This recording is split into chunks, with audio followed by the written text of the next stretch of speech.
Bismillah. Assalamualaikum warahmatullahi wabarakatuh. Halo semuanya, teman-teman semua. Kembali lagi dengan saya dan anggota Himada Bismart. Kali ini kita akan membahas mengenai siklus akuntansi perusahaan dagang dengan materi yaitu jurnal umum. Nah, sebelumnya apakah kalian sudah memahami materi ini? Jika sudah, alhamdulillah. Kalau belum, ya tonton video ini sampai habis.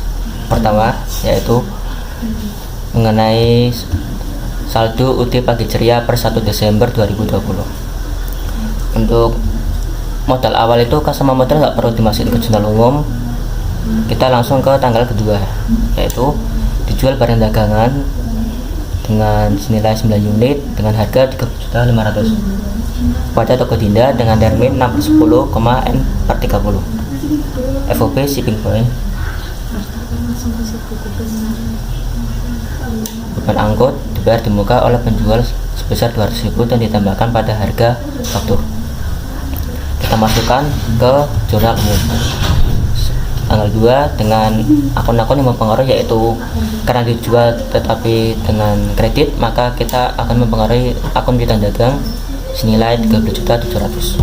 Kemudian penjualan kita kredit 13.500.000 dan juga akan mempengaruhi akun kas sebesar 200.000. Oke, lanjut ke tanggal ketiga, yaitu dibeli barang dagangan dari PT Buana sebesar 20 unit dengan harga 17 juta dengan termin 6/10,N/30.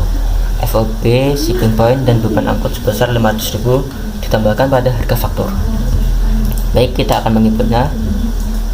Tanggal 3, akun-akun yang mempengaruhi yaitu ada 3, yaitu pembelian senilai 17 juta, kemudian beban angkut pembelian yaitu 500.000 dan juga utang dagang senilai 17.500.000. Lanjut ke tanggal 4, kembalikan barang dagangan yang dibeli dari PT Buana karena tidak sesuai pesanan sebesar 1 unit seharga 850.000. Kita lihat akun-akun apa saja yang mempengaruhi, yaitu pertama utang dagang senilai 850.000 dan juga retur pembelian senilai 850.000.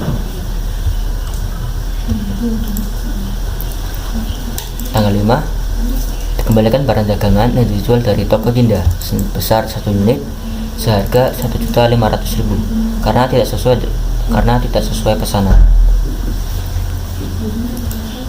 Oke, di jurnal umum akun-akun yang mempengaruhi ada 2, yaitu retur penjualan dengan mendebit sebesar 1.500.000, kemudian piutang dagang sebesar 1.500.000. Lanjut ke tanggal 9.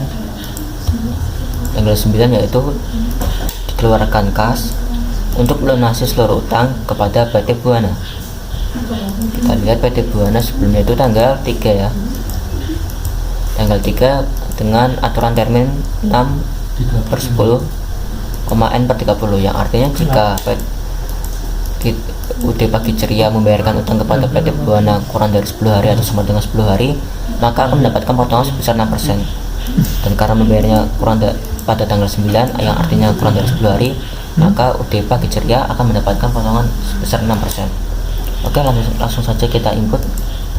Tanggal 9, akun-akun yang mempengaruhi yaitu utang dagang akan berkurang sebesar 16.650.000, kemudian akan mendapatkan potongan pembelian sebesar 969, serta akan mempengaruhi kas dengan kreditnya yaitu sebesar 15.681.000 rupiah. Oke ya teman-teman, lanjut ke tanggal 10.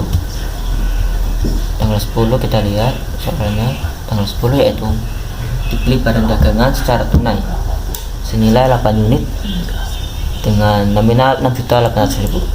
Saya rasa tanggal 10 ini cukup aman ya, karena kita beli secara tunai, maka hanya 2 akun yang cukup gampang, yaitu pembelian dan kas dengan nominal yang sama yaitu 6.800.000. Oke, lanjut ke tanggal 11. Tanggal 11 diterima kas dari pelunasan piutang dari Tokopedia. Kita lihat ke tanggal 11 yaitu diterima kas dari pelunasan piutang dari toko Dinda. Kita lihat toko Dinda mendapatkan potongan penjualan sebesar 6% dikarenakan PT toko Dinda ini membayar kurang dari 10 hari atau sama dengan 10 hari, sehingga mendapatkan potongan sebesar 6%. Oke, langsung saja kita menyebutnya. Akun-akun yang berpengaruh yaitu kas, potongan penjualan, dan piutang dagang dengan nominal 11.480 untuk kas, 720.000 untuk potongan penjualan, dan juga piutang dagang yaitu senilai 12.200.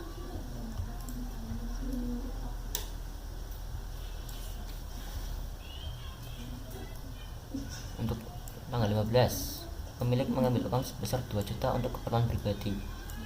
Ini saya rasa cukup jelas ya, keperluan pribadi itu price senilai 2 juta dan akan mempengaruhi kas karena mengambil uang untuk keperluan pribadi senilai 2 juta juga.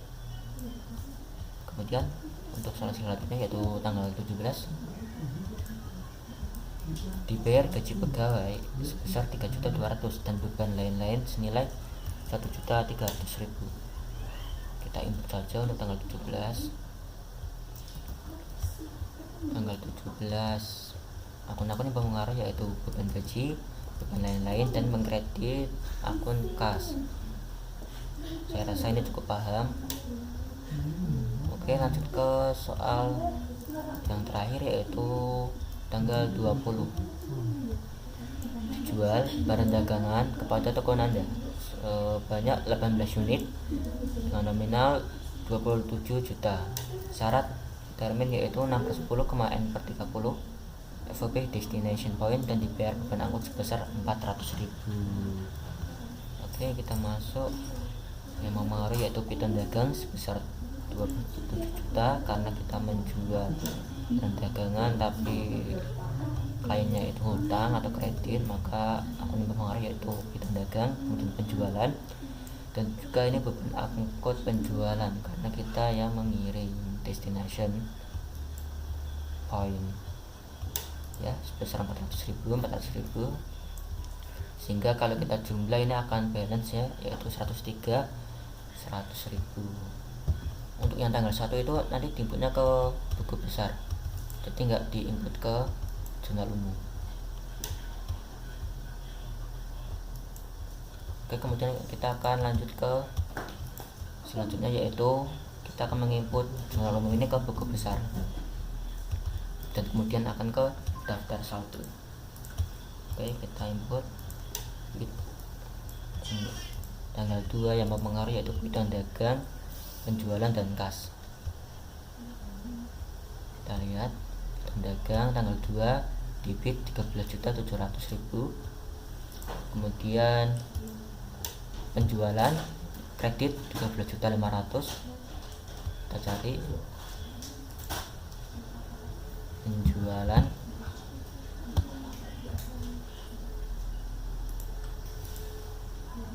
penjualan ini ya, tanggal 2 kredit 13.500.000. Kemudian untuk kas akan posisi kredit senilai 200.000. Ini tanggal 2. Untuk yang tanggal 1 nanti masuknya langsung ke buku besar ya. Maaf, kita ulangi lagi aja. Tanggal 1 itu soal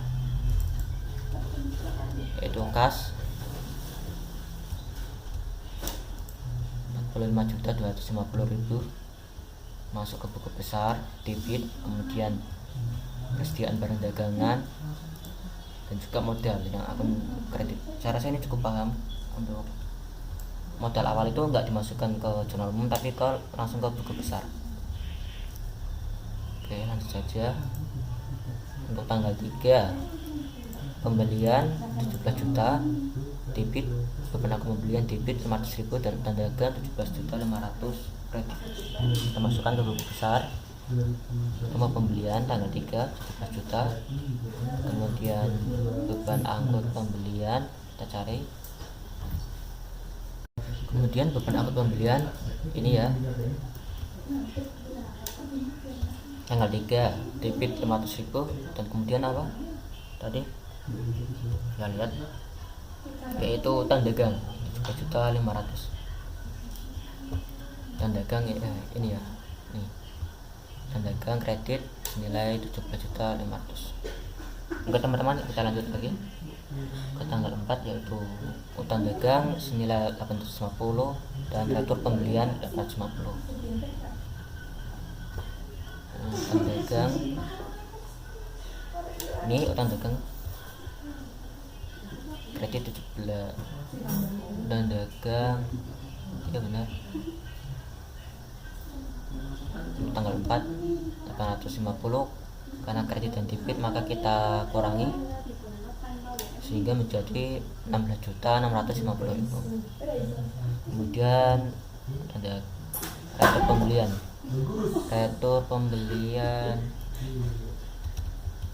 di atas kayak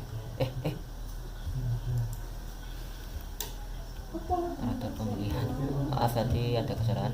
Retur pembelian tanggal 4 850.000 kredit.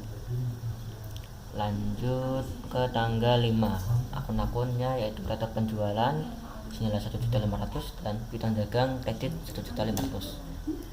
Retur penjualan dan piutang dagang. Retur penjualan dari retur penjualan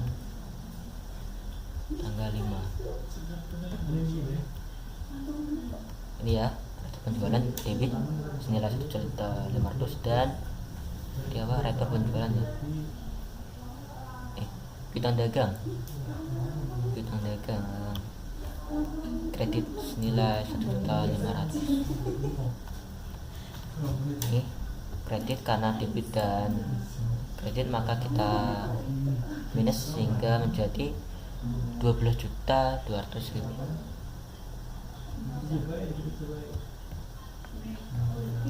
Oke, lanjut ke tanggal selanjutnya, yaitu tanggal 9, tanggal 9, yaitu utang dagang senilai 16.650, kemudian potongan pembelian senilai 969.000 dan kas senilai 15.681.000. Oke, kita masukkan ya teman-teman, utang dagang kita debit tanggal 9, utang dagang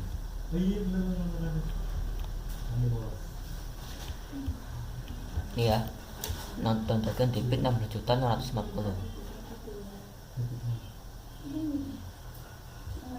Oke, karena ini debit kredit maka kita 0. Kemudian utang dagang terus potongan pembelian kredit 969.000.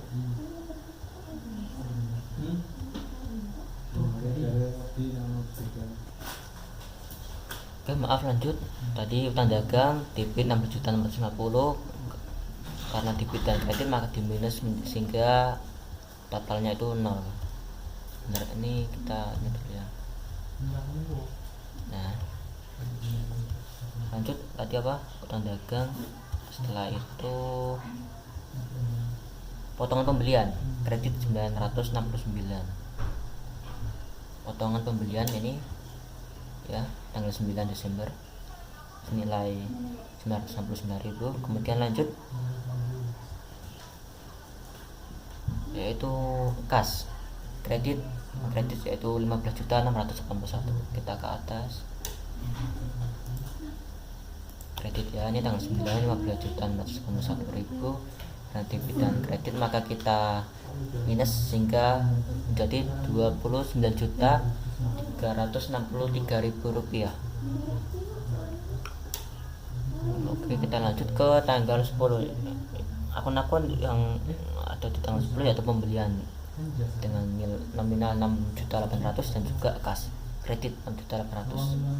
Kita lihat ya, pembelian tanggal 10 6.800.000, karena debit dan debit maka kita jumlah sehingga menjadi 23.800.000 rupiah.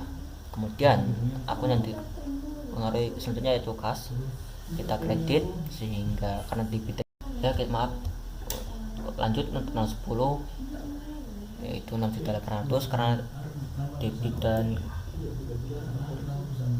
karena debit dan kredit maka kita minus menjadi 225.022.569.000.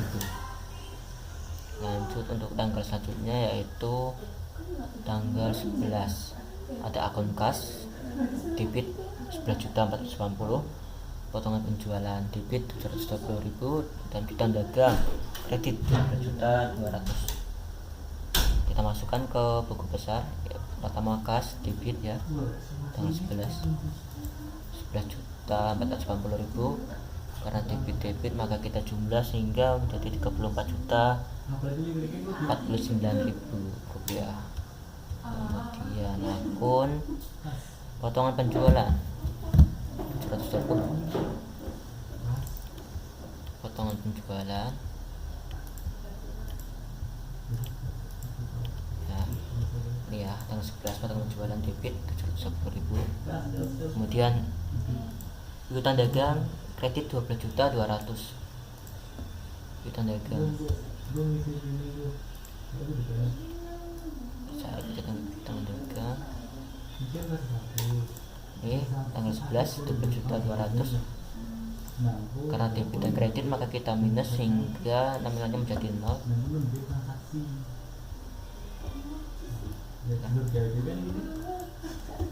Lanjut untuk tanggal selanjutnya yaitu tanggal 15, pref dan kas dengan nominal masing-masing 2 juta dan ya, pref debit dan kas kredit. Kita cari pref itu di bawah biasanya. Kok ini belum diisi ya pref ya. Pref tadi ini tanggal 15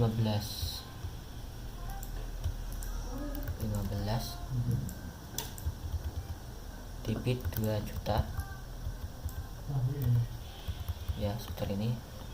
Terus kas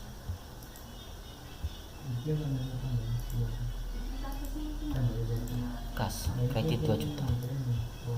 Karena debit dan kredit maka kita minus sehingga nominalnya menjadi 32.049.000.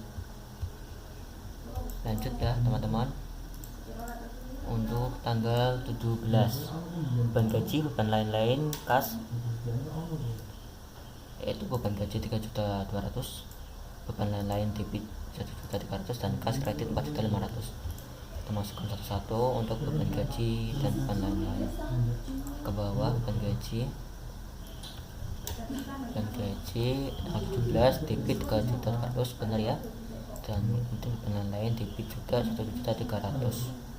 Kemudian untuk akun kas 17 senilai 4.500.000, penjumlahan dari beban gaji dan beban lain-lain. Karena debit dan kredit maka kita kurangi sehingga nominalnya menjadi 27.549.000 rupiah. Kemudian untuk tanggal terakhir tanggal 20 ya, piutang dagang 27 juta dan penjualan kredit 27 juta. Pada akun penjualan debit 400.000 dan kas kredit 400.000. Kita masukkan satu-satu untuk piutang dagang atau penjualan. Ini ya, piutang dagang debit, karena debit dan debit maka jumlah sehingga hasil akhir 27 juta. Kemudian piutang dagang, dan kita ke penjualan ya. Ini penjualan kredit 27 juta, karena kredit dan kredit maka kita jumlah sehingga nominal akhir yaitu 40.500.000. Kemudian akun ketiga itu beban angkut penjualan debit 400.000. Nih beban angkut penjualan debit 400.000. Kemudian kita akan ke kas, akun kas tanggal 20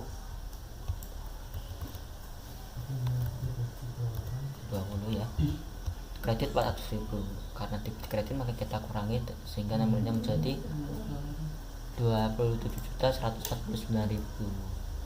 Oke teman-teman, untuk kita input ke posting ke buku besar sudah selesai, maka kita selanjutnya akan ke daftar saldo teman-teman, kita akan menginput data yang besar ke daftar saldo atau neraca saldo. Ini saya rasa ini cukup mudah, kita hanya perlu memindahkan dari akun kas yang senilai 27.179.000 kita input ke akun kas daftar saldo debit. Kemudian piutang dagang, kita lihat piutang dagang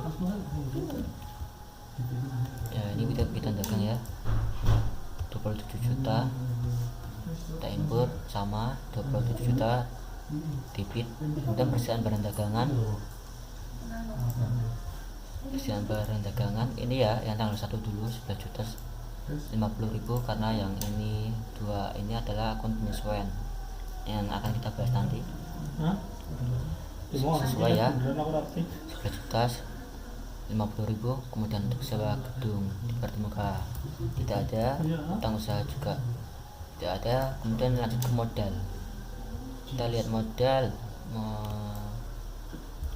itu 56.300.000 kredit. Nah sesuai kan, sesuai. Kemudian pref tadi kita sudah 2 juta penjualan, kita ke penjualan, akun penjualan ya, nih akun penjualan 40.500.000 sesuai 40.500.000. kemudian selanjutnya ke retur penjualan di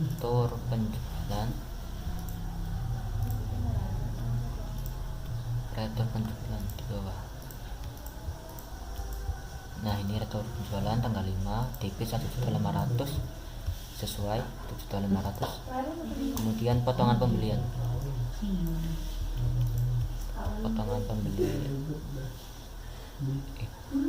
potongan penjualan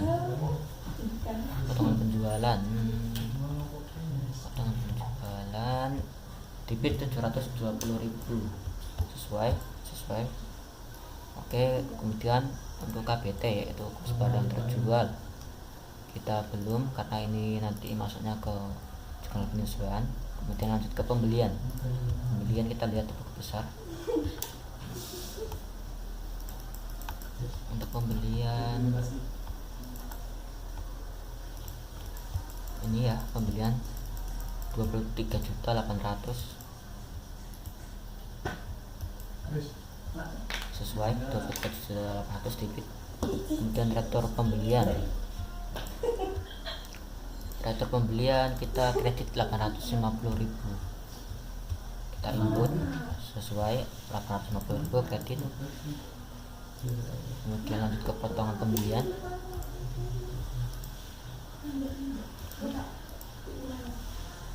ya, ini pembelian tanggal 9 kredit 900 ini apakah sesuai?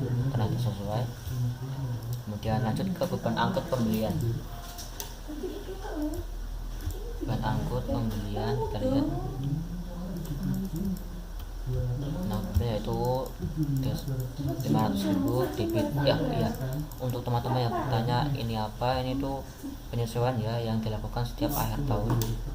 Jadi nanti kita masukkannya ke daftar saldo sudah disesuaikan. Untuk saya ini kita hanya masuk ke daftar saldo atau daftar saldo, kita input sama debit 500.000. Kemudian beban angkut penjualan kita lihat. Beban angkut penjualan ada debit 400.000 rupiah, kita posting, kita input ke daftar saldo sesuai 400.000 debit. Kemudian beban gaji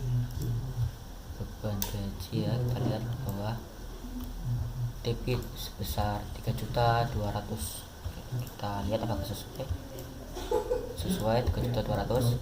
Untuk beban sewa itu tidak ada, dan sekarang kita ke beban lain-lain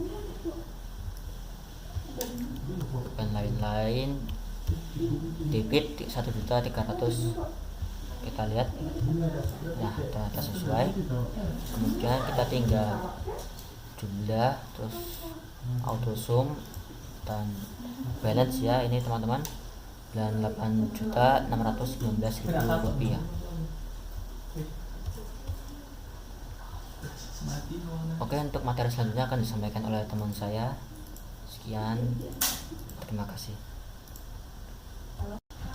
Selanjutnya yaitu jurnal penyesuaian. Sebelum kita menuliskan akun dan memasukkan saldonya pada kolom jurnal penyesuaian, kita lihat dulu informasi penyesuaiannya.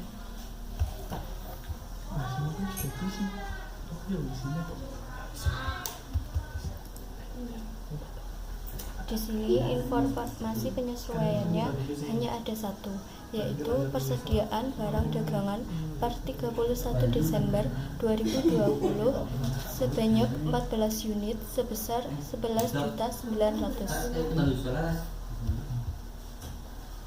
Selanjutnya kita masukkan pada jurnal penyesuaian. Pada kolom tanggal kita tulis 31, pada kolom akun kita tulis persediaan barang dagangan akhir sebesar 11.900.000 pada saldo debit. Kemudian KBT atau kos barang sebesar 21.631.000 pada kolom debit. Retur pembelian 850.000 pada kolom debit. Potongan pembelian 969.000 pada kolom debit. Pembelian 23.800.000 pada kolom kredit. Beban angkut pembelian 500.000 pada kolom kredit, dan persediaan barang dagangan awal pada kolom kredit sebesar 11.050.000. Selanjutnya kita jumlahkan pada sisi debit dan sisi kreditnya. Kita dapatkan hasilnya sebesar 35.350.000 pada kolom debitnya, dan pada kolom kreditnya sama, yaitu 35.350.000. Berarti pada kolom debit dan kolom kreditnya sudah balance, yang artinya sudah benar. Selanjutnya kita masukkan pada buku besar.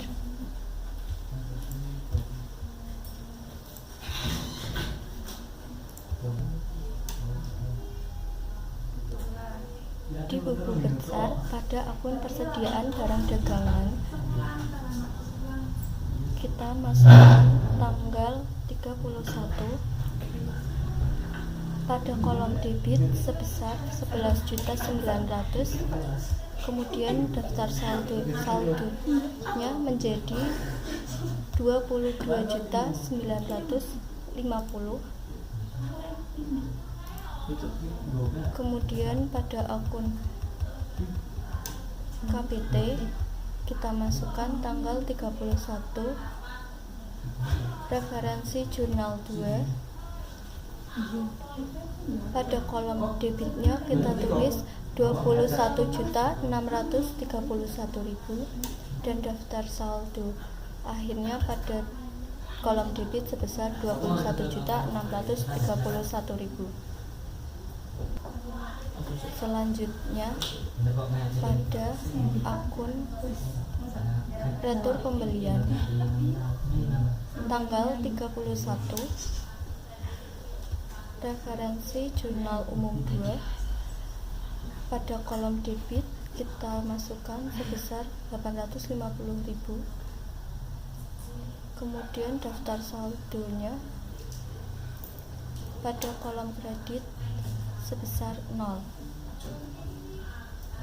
Kemudian akun potongan pembelian pada tanggal 31, referensi jurnal 2, jurnal umum 2. Pada kolom debit sebesar 969.000, kemudian daftar saldo akhirnya pada kolom kredit menjadi 0.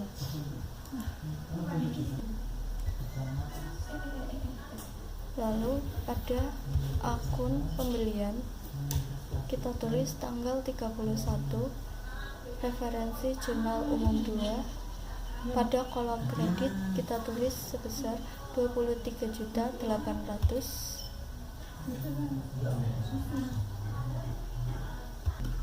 Pada kolom saldo akhirnya di kolom debit menjadi 0.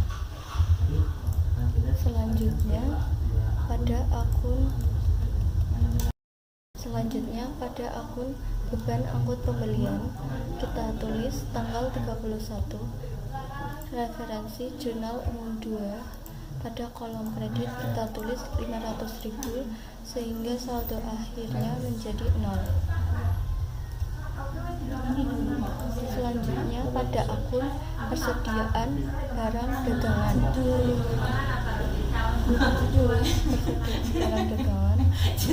kita tulis pada tanggal 31 pada kolom kreditnya sebesar 11.050.000 sehingga saldo akhirnya pada kolom debit menjadi 11.900.000.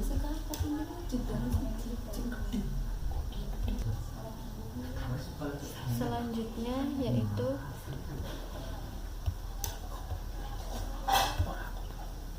kita masuk pada daftar saldo setelah disesuaikan.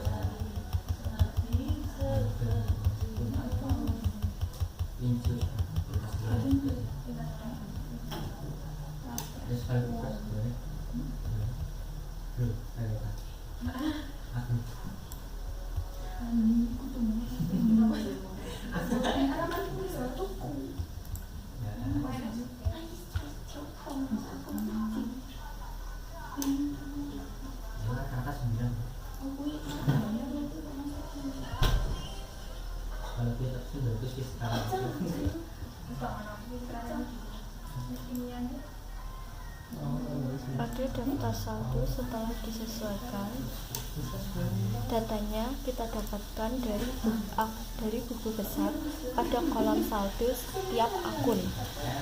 Yang pertama itu ada akun kas. Daftar saldo setelah disesuaikannya sebesar 27.149.000 pada kolom debit. Yang kedua ada piutang dagang sebesar 27.000.000 pada kolom debit juga. Selanjutnya persediaan barang dagangan sebesar 11.900.000 pada kolom debit. Lalu ada utang usaha, lalu ada modal sebesar 56.300.000 pada kolom kredit. Selanjutnya ada pref sebesar 2 juta pada kolom debit. Terus penjualan sebesar 40.500.000 pada kolom kredit. Kemudian ada retur penjualan sebesar 1.500.000 pada kolom kredit. Kemudian potongan penjualan sebesar 720.000 pada kolom debit. Kemudian ada kos barang terjual sebesar 21.631.000 pada kolom debit. Kemudian ada beban angkut penjualan sebesar 400.000 pada kolom debit. Kemudian ada beban gaji sebesar 3.200.000 pada kolom debit. Dan ada beban lain-lain sebesar 1.300.000 pada kolom debit. Kemudian kita jumlahkan pada kolom debit sebesar 96.800.000 dan pada kolom kredit sebesar 96.800.000. Itu kan hasilnya sama, berarti ini udah balance, berarti ini udah benar. Selanjutnya yaitu laporan laba rugi. Pada laporan laba rugi terdapat akun penjualan, retur penjualan, potongan penjualan, kos barang terjual, beban angkut penjualan, beban gaji, dan beban lain-lain. Kemudian pada laporan laba rugi kita cari penjualan bersihnya. Penjualan bersih dapat kita ambil dari penjualan sebesar 40.500.000, kita kurangkan retur penjualan sebesar 1.500.000, kemudian kita kurangkan lagi potongan penjualan sebesar 720.000 menjadi 38.280.000 sebagai penjualan bersihnya. Dan kemudian penjualan bersih ini dikurangkan lagi sama kos barang terjual sebesar 21.631.000 menjadi 16.649.000 sebagai laba kotor penjualan. Nah, dari laba kotor penjualan kita kurangkan lagi dari beban, dari total beban. Total bebannya kita dapatkan dari beban angkut penjualan sebesar 400.000, beban gaji sebesar 3.200.000, dan beban lain-lain sebesar 1.300.000 yang kita tambahkan menjadi 4.900.000 sebagai total beban, yang kemudian dari laba kotor penjualan ini kita kurangkan menjadi total beban sebesar 4.900.000, hasilnya menjadi 11.749.000, itu sebagai laba bersih.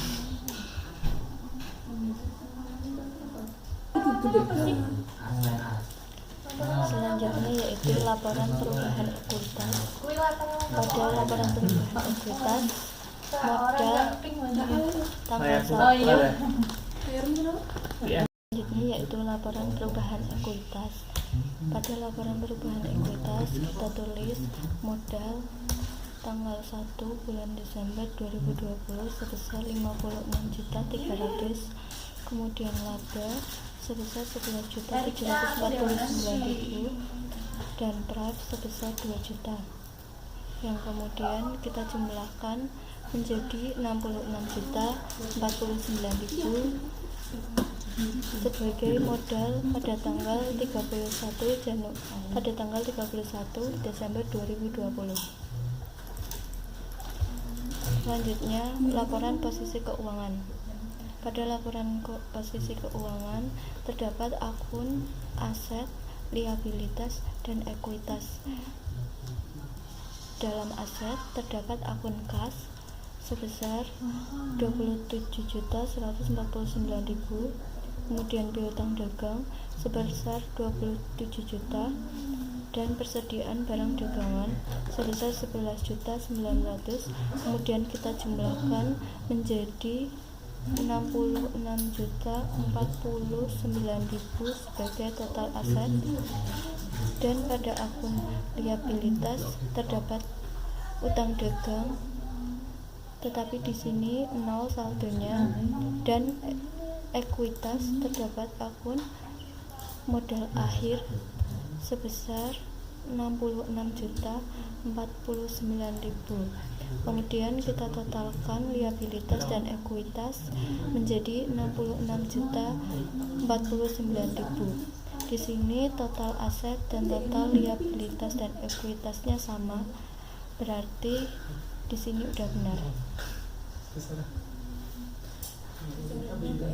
Baiklah teman-teman, itu tadi penjelasan mengenai siklus akuntansi pada perusahaan dagang. Semoga dengan adanya video ini kita bisa menambah pengetahuan dan bisa mempermudah belajar kalian dalam mempersiapkan UAS yang akan datang. Sekian dari kami, kurang lebihnya kami mohon maaf. Wassalamualaikum warahmatullahi wabarakatuh.